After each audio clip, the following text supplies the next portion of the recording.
Matrix exit करने के 5 ऐसे स्टेप जो कि आप ये वीडियो खत्म होते ही स्टार्ट कर सकते हो करना एंड आपको बहुत जल्दी बेनिफिट नजर आने लग पड़ेगा। पहला स्टेप है आपको अपने फेस को और अपनी लुक्स को इंप्रूव करना पड़ेगा। अपने फेस को इंप्रूव करने के लिए आप वेरियस तरह की चीजें कर सकते हो, लाइक अपनी ग्रूमिंग बेटर कर सकते हो, अपने आईब्रोज को बेटर तरीके से रख सकते हो, अपनी बेड को अच्छे से रख सकते हो, उसको संभाल कर रख सकते हो। अगर पैची आती तो शेव करके रख सकते हो, अगर थिक आती है तो उसको अपने फेस के स्ट्रक्चर के हिसाब से रख सकते हो। अपना हेयर स्टाइल इंप्रूव कर सकते हो, ऐसा हेयर स्टाइल रख सकते हो जो कि तुम्हारे स्कल को परफेक्टली सूट करे। द बेस्ट एडवाइस मैं हेयर स्टाइल के लिए दूंगा वो ये है कि गंजे हो जाओ एंड बालों को लंबा होने दो। जब तुम्हें लगे कि तुम बेस्ट दिख रहे हो जिस भी हेयर स्टाइल में, वो तुम्हारे फेस के हिसाब से बेस्ट हेयर स्टाइल है एंड उसी को कंटिन्यू करो। नेक्स्ट तुम अपनी लुक्स को इंप्रूव कर सकते हो by increasing the size of your neck. वो बहुत ज्यादा डिफरेंस लाती है।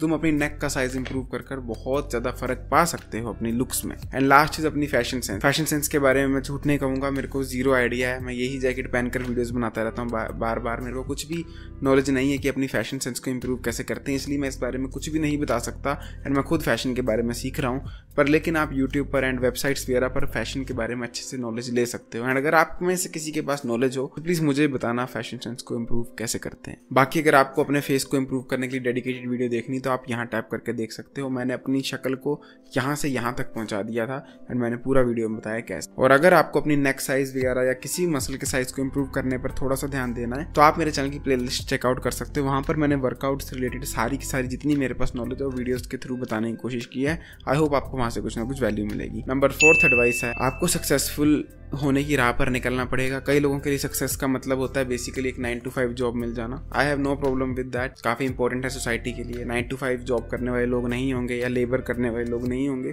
Society will collapse. पर लेकिन मैं सिर्फ इतना कहूँगा कि एज अ यंग मैन हम सबको अपनी पूरी ट्राई करनी चाहिए कि हम एक डिफरेंट काइंड ऑफ सक्सेस के पीछे भागें। एंड वो सक्सेस होती है अपने पेरेंट्स को रिटायर करना, अपने फ्यूचर वाइफ को रिटायर करना एंड अपने फ्यूचर बच्चे जो हैं उन पर किसी भी तरह की फाइनेंशियल प्रॉब्लम ना आने। उसका मतलब ये होगा कि तुम्हारे पेरेंट्स को कुछ काम ना करना पड़े, तुम्हारी फ्यूचर में वाइफ को कुछ काम करना पड़े एंड बच्चों को एक हेल्दी एंड बैलेंस्ड लाइफ मिले जहाँ पर पैसों की तो एटलीस्ट कोई प्रॉब्लम ना हो। तो I just want to urge all of you कि अगर आप मैट्रिक्स से एस्केप करना चाहते हो, I think the bare minimum should be कि आप फाइनेंशियली फ्री हो। लाइक 90% ऑफ द चीज़ों को आप बिना अपने पर्स में अमाउंट देखे हुए ले सको। अब उसके लिए तुम्हें बहुत ज़्यादा मेहनत करनी पड़ेगी, कुछ डिफरेंट सोचना, क्योंकि अगर तुम वो सेम चीज़ें करोगे जो कि स्कूल सिस्टम बता रहा है, सोसाइटी बता रही है, इट इज़ इम्पॉसिबल कि तुम ये रैट रेस से निकल पाओ एंड फाइनेंशियली फ्री हो पाओ। क्योंकि अगर ऐसा होता तो हर बंदा फाइनेंशियली फ्री होता। पर द ट्रूथ इज ये सिस्टम इस तरह से बना है कि रिच लोगों के एग्जिस्ट करने के लिए पुअर लोगों का एग्जिस्ट करना बहुत ज़रूरी है। क्योंकि अगर सब रिच हो गए तो कोई रिच नहीं होगा। इसलिए the system is designed in a way कि हम लोग कभी रिच ना बन पाएं, लाइक रिच बन पाएं पर फाइनेंशियली फ्री ना हो पाएं, कि कंप्लीटली फ्रीडम, पैसों का सोचना भी ना पड़े। तो अगर आपको उस लेवल पर पहुंचना है आपको कुछ डिफरेंट करना पड़ेगा। एंड आफ्टर ऑल यही सिस्टम तो मैट्रिक्स है। And the first step I think towards breaking the matrix would be कि आप फाइनेंशियली फ्री हो जाओ। क्योंकि फिर आप अपनी स्पिरिचुअल जर्नी, अपनी डेटिंग लाइफ, जिन जिन चीज़ों पर आपको 100% फोकस देना है, चाहे म्यूजिक हो, आर्ट्स हो, किसी भी चीज़ में, ड्राइंग हो, मे बी आपको बस बेस्ट तरह से पॉटी कैसे करते हैं उसी पर फोकस देना है पूरी लाइफ, आप उस पर भी दे पाओ। पर आपको चाहिए उसके लिए फाइनेंशियल फ्रीडम। फाइनेंशियली फ्री तो मैं भी नहीं हूँ, तुम भी नहीं हो, but I am trying. This channel is a method जिससे मैं फाइनेंशियली फ्रीडम की तरफ बढ़ रहा हूँ धीरे धीरे। आई विश आप लोग भी कुछ इस तरह का करो, कुछ डिफरेंट करो। 9 to 5 जॉब से मुझे कोई प्रॉब्लम नहीं है। अगर मेरा कुछ नहीं चला I will be doing that, तुम भी वही करो। पर I am just telling you कि अभी क्योंकि तुम्हारे पास एज है, टाइम है, सब कुछ है, घर वालों ने घर दिया है, माँ बाप पैसा कमा रहे हैं, तो क्यों ना अपने टाइम को एक बार ट्राई करो इन्वेस्ट करने का कुछ ऐसे काम में चाहे तुम फाइनेंशियली फ्री हो। नहीं हुए तो कोई बात नहीं, 9 to 5 जॉब कर ही लेना, पर क्यों ना एक ट्राई करने में क्या जाता है। प्लीज यार सब्सक्राइब बटन को दबा देना। आपके लिए तो ये प्रोसेस बिल्कुल फ्री है, पर मेरे चैनल की बहुत हेल्प हो जाएगी। नंबर 3 इज तुम्हें अपनी हेल्थ पर फोकस करना पड़ेगा। जस्ट इमेजिन तुम अपने लेट 30s अर्ली 40s में होते हो एंड तुम ऐसे दिखते हो, वेरस तुम्हारा फ्रेंड जो कि हेल्थ फिटनेस पर फोकस करता था वो ऐसा दिख। Will you want that to happen to you? I don't think so. क्योंकि जैसा कि मैंने कहा फर्स्ट पॉइंट में, लुक्स का इंप्रूवमेंट होना is very necessary to break free from matrix. क्योंकि तुम डिफरेंट नजर आते हो अगर तुम अच्छे दिख, एंड एज अ मैन तुम एक फाइन वाइन की तरह एज कर और तुम इनफैक्ट ब्यूटीफुल नजर आते जाते हो। But there is a big condition, उसमें तुम्हें अपनी फिटनेस पर ध्यान देना। क्योंकि होता क्या है कि इवन दो एक मर्द जो है वो अच्छे से एज करता है compared to a women, but अगर वो अपनी फिटनेस पर ध्यान नहीं देगा तो उसका उल्टा हो, वो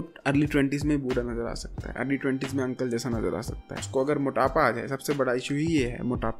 अगर एक मैन को मोटापा आ जाए तो वो ऑलमोस्ट 15 ईयर्स ओल्डर लगने लग पड़ता है। वेरएस अगर एक मैन अपनी बॉडी फैट परसेंटेज को कंट्रोल में रखे, अपने आप को लीन फिट फाइन रखे, क्योंकि सच तो पता ही है विराट कोहली पीयूष चावला से बड़ा है उम्र में, yet still you all know कि पीयूष चावला जवान दिखता है विराट कोहली। इसीलिए मेक श्योर तुम अपनी फिटनेस पर, हेल्थ पर ध्यान दे ही रहे हो, कुछ भी हो जाए। फिटनेस तुम्हारी लुक्स तो इंप्रूव करके ही रखती है, बट तुम्हें एक भीड़ में यूनिक चीज दिखाती है। कोयले के बीच में हीरे जैसी फील आती है अगर तुम फिट हेल्दी रहो। एंड होता क्या है कि अर्ली 20s तक ना जो बंदा एक्सरसाइज नहीं करता है और जो करता है वो दोनों सेम ट्रेजेक्टरी पे मूव करते हैं, पर जैसे 25 पर पहुंचते हो तुम्हारे हार्मोन्स भी यार जंबल अप होने लगते हैं, बॉडी फैट इजीली चलने लगता है, मेटाबॉलिज्म स्लो होने लग पड़ता है। तब रैंडमली जो नहीं करता एक्सरसाइज उसका ग्राफ ऐसा जाता है, एंड जो करता है उसका वैसा रहता है या एटलीस्ट मेंटेन रहता है। इवन हमारे सेल्फ मैस्टरबेशन गुरुज जो हैं श्वेताब जैसे, इवन दे एग्री कि वर्कआउट करना कितना इंपॉर्टेंट है, specially in your early 30s। Check out this clip. लड़कियां was never a problem, I have had plenty of girls, so fuck working out, मुझे वर्कआउट करने की जरूरत ही नहीं है। फिर अभी 30 के बाद आई स्टार्टेड वर्किंग आउट। जो प्लेजर मुझे अपनी लाइफ में मिला है, मजा आता है भाई। So make sure you workout, चाहे तुम कितने भी सक्सेसफुल हो गर्लफ्रेंड्स में, लुक्स में, किसी भी चीज़ में, पर तुम वर्कआउट करते रहना, क्योंकि वही एक स्टेबल तरीका है जो कि श्योर करता है कि हाँ तुम फ्यूचर में भी उसी ट्रेजेक्टरी में जाते जाओगे। नंबर 2 है तुम्हें 1000 तरह की चीज़ें ट्राई करनी पड़ेंगी। कितनी मैं वाइड सी स्टेटमेंट बोल दी कि कुछ भी इसमें फिट कर दूंगा, पर नहीं, मैं एक स्पेसिफिक चीज़ की बात कर रहा हूँ। वो है कि most of the young people ना आजकल डरते हैं हर स्टेप लेने से। क्या मैं लड़की को ये वाला फूल दे दूँ या ये नेकलेस पहना दूँ? अब इशू क्या है कि हमारी एज जो है वो एज ऑफ इन्फॉर्मेशन, इंटरनेट, सब कुछ है हमारे पास अवेलेबल, पर हम उस पर इतना रिलाई कर चुके हैं कि हम खुद कोई भी एक्सपीरियंस गेन नहीं करना चाहते। हम इन्फॉर्मेशन लेना चाहते हैं कि लड़कियों को पटाने के क्या फ़ायदे नहीं होते हैं, बाय श्वेताब गंगवार, जो कि खुद क्लेम करता है कि उसको लड़कियों की कभी प्रॉब्लम नहीं रही। मेरी लाइफ में लड़की कोई प्रॉब्लम नहीं रही आज तक। So ever since I was 17 something, लड़कियां was never a problem. From early 17s वो गर्लफ्रेंड्स पे गर्लफ्रेंड्स बनाया जा रहा था, एंड नाउ वो रियलाइजेशन पर आया है कि गर्लफ्रेंड नहीं बनानी चाहिए। एंड एक 17 ईयर ओल्ड जो है वो उस बात को सुनकर कभी गर्लफ्रेंड पर बनाने पर फोकस नहीं करेगा, पर लेकिन जिस तरह एक तलवार को शार्प करने के लिए पत्थर मारना पड़ता है ना, वो तभी शार्प हो सकती है, उसको एक दूसरी शार्प तलवार दिखाकर कुछ नहीं होता। सेम वे अगर एक यंग मैन हार्ट ब्रेक से नहीं गुजरेगा, खुद वो एक्सपीरियंसेस नहीं करेगा, तो कुछ फायदा नहीं होगा। Most of the young man आज के टाइम पर किसी भी तरह से एक्सपीरियंस गेन नहीं करना चाह रहे हैं। श्वेताब ने कह दिया ऐसा हो गया, वैसा हो गया, बियर बाइसेप ने कह दिया, ये कह दिया, वो सब आज ये सब कुछ सिर्फ इसलिए बता पा रहे हैं क्योंकि उन्होंने एक्सपीरियंस किया है। इमेजिन उन्होंने कुछ भी एक्सपीरियंस नहीं किया होता। इसीलिए नेक्स्ट टाइम तुम्हें क्वेश्चन हो कि क्या मैं इस लड़की को अप्रोच करूँ ना करूँ, तो किसी और को क्यों पूछ रहे हो? कर लो अप्रोच। तुम जिसको पूछना चाह रहे हो तुम्हें श्योरिटी कि उसको पता होगा कि उसने एक्सपीरियंस किया होगा, तुम क्यों नहीं खुद एक्सपीरियंस करना चाहते? अदरवाइज तुम दूसरों का ज्ञान तो पूरा ले लोगे, पर तुम अपनी आइडियोलॉजी के साथ, अपने पर्सपेक्टिव के साथ किसी भी कॉन्क्रीट एविडेंस पे नहीं पहुंच पाओगे। तुम अपने ग्रैंड चिल्ड्रन को डिफरेंट स्टोरीज ही नहीं सुना पाओगे। श्वेताब सुना देगा दूसरी तरफ, बेटा जब मैं 17 साल का था मेरी ऐसी गर्लफ्रेंड थी, 21 का ऐसे थी, 24 का ऐसे, 25 का ऐसे, 26 का ऐसे, 27 का ऐसे, 28 से मैंने एक वाइट वुमेन से शादी कर ली, एंड आज ये है वो है। तुम क्या सुनाओगे? बेटा मैंने श्वेताब की वीडियो देख ली थी, एंड उसके बाद मैंने कभी गर्ल्स पर फोकस नहीं किया, अरेंज मैरिज कर ली, that is it. I hope तुम समझ रहे होगे मैं क्या बोल रहा हूँ। You have to make sure कि तुम अपने एक्सपीरियंसेस खुद एक्सपीरियंस करो, दूसरों की एडवाइस मत लो, सबकी लाइफ डिफरेंट होती है, अपने एक्सपीरियंसेस खुद बनाओ।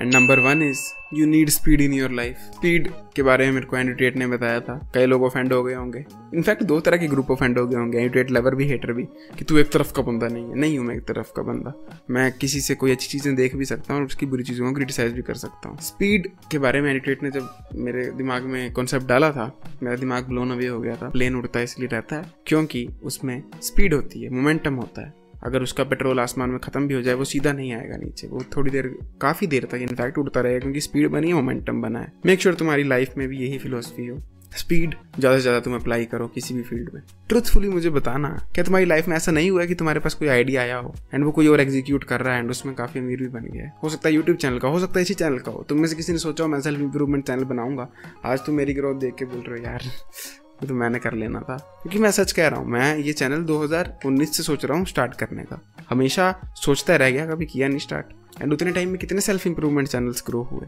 मेरे को लगता था अभी 3 मंथ पहले तक लगता था यार ये कर सकते हैं, मैं क्यों नहीं। पर जैसे मुझे स्पीड का कॉन्सेप्ट पता लगा कि I just have to put in the effort, जैसे ही मेरे का आइडिया आता है मेरे को तभी स्पीड के साथ वर्क करना है। जितना लेट तुम काम करोगे उतना लेट तुम पैसा कमाओगे, एंड पैसा सक्सेस के लिए बहुत जरूरी है। क्योंकि मैंने कहा मेरे लिए सक्सेस की डेफिनेशन है अपने पेरेंट्स को रिटायर करना चाहते हो। यू नीड स्पीड, जितना हो सके उतनी स्पीड लाओ अपनी लाइफ में, because this is the crucial step in breaking free from matrix. I hope मैंने इस वीडियो से आपकी लाइफ में कोई वैल्यू ऐड की होगी। I'll see you next time. Till then, as usual, to suit everyone, जागते रहो।